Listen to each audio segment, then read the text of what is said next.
हमारे जगन्नाथपुरी के श्री माधवदास जी का चरित्र आता है। श्री माधवदास जी महाराज वो जब जगन्नाथ भगवान का दर्शन करने जाते थे तो सामने बैठे श्री जगन्नाथ जी ऐसे झूमते थे और दर्शनार्थियों को दिखता था कि जगन्नाथ जी झूम रहे हैं।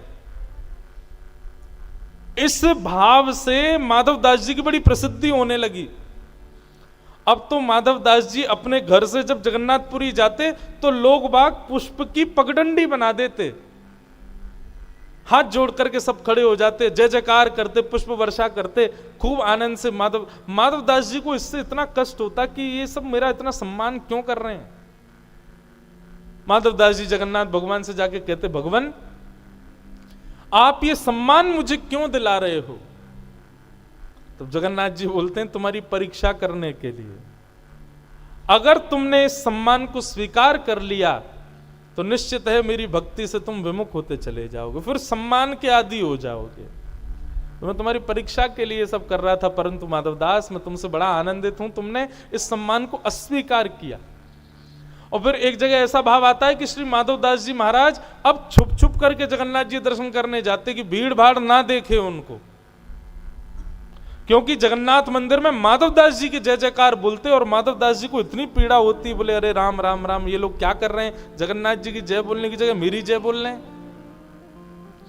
इतना सम्मान मिल गया माधवदास जी को कि माधवदास जी को लगने लगा कि भगवान मुझसे दूर हो जाएंगे, मेरे अंदर भक्ति खत्म हो जाएगी। ये निश्चित है बंधुओं, आपने यदि आज सम्मान स्वीकार किया तो कल आपके हृदय में अनायासी सम्मान की इच्छा और प्रकट होगी। आज यदि किसी ने आपका बहुमान किया, आपको माला पहना दी, आपकी प्रशंसा कर दी, तो ये इच्छा अब आपकी धीरे धीरे बढ़ेगी कि अब ये और हो।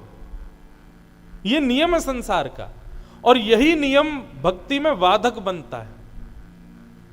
माधवदास जी को बड़ी चिंता होने लगी, क्या करें, सम्मान को कम कैसे करें।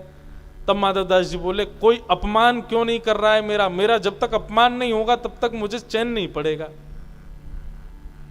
तो माधवदास जी अपना अपमान कराने के लिए घूम रहे थे जगन्नाथपुरी में, कोई मेरा अपमान करे।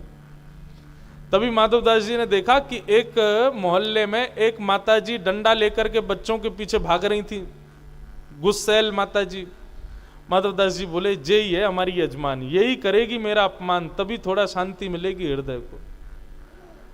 माधवदास जी भिक्षा मांगते थे, घर जाकर के किसी के भी यहां पा लेते थे। आज उस माता के घर पहुंच गए। माता जी ने पूछा, कहो कैसे आए। बोले, मैया हमारा नाम माधवदास है, हम संत हैं, किसी के भी घर जाके कहीं भी प्रसाद पा लेते हैं, आज आपका घर सुंदर दिखा तो यहां आ गए। माता जी ने रूखी रोटी, थोड़ी बहुत दाल चावल उनको दे दिए, माधवदास जी ने पा लिया। एक दिन तक तो ये सब बात ठीक रही, लेकिन दूसरे दिन माधवदास जी फिर आ गए। और जैसे ही माधवदास जी फिर आए, माता जी तो बोली, आपने तो कोई भोजनालय समझ लिया है कि रोज रोज आ जाते हो यहाँ पे।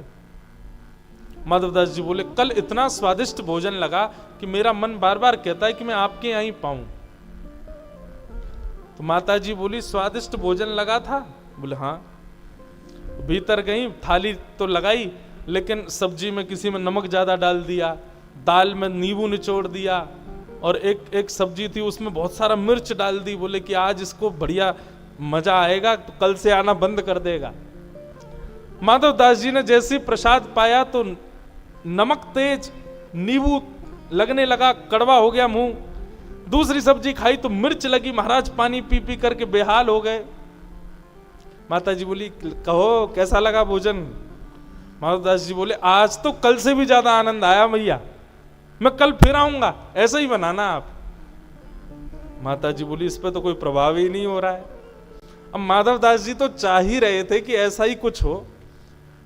तीसरे दिन माधवदास जी जैसे ही पहुंचे, माता जी का पहले से ही दिमाग खराब किसी बात से था।